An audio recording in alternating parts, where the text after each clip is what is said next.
this steering committee and for inviting me to talk today and tomorrow. I have prepared a short presentation. I'll try to make it very quick. So a traditional way of teaching or learning is like this. There are students and teacher with lectures and provide exams. And 21st century learning requires us to promote critical thinking, collaboration, communication, and as well as ultimately creativity and innovation.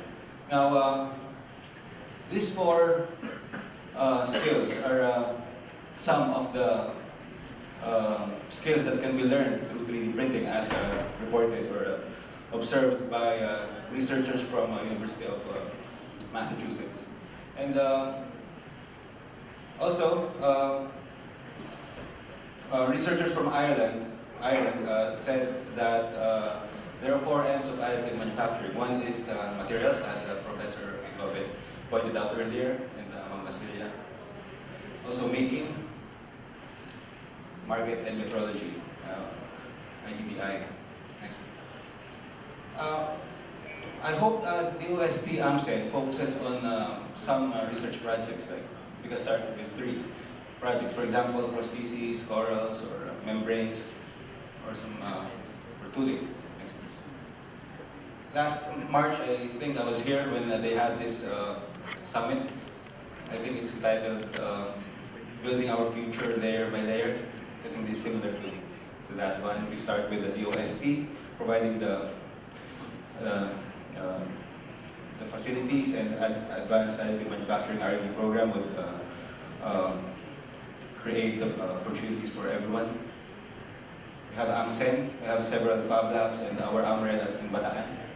And we can also go as far as the high schools and elementary schools in the provinces.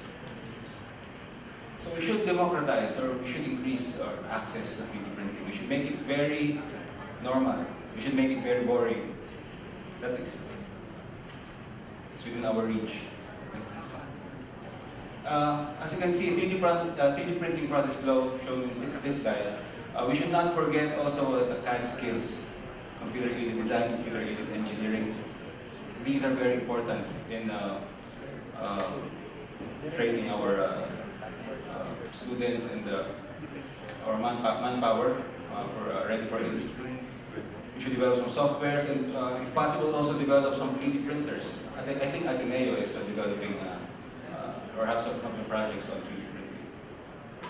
Also, we should discover ways on post-processing. I think IDVI also is doing that. Next, please. I think that's it. Thank you very much. Okay, so thank you very much.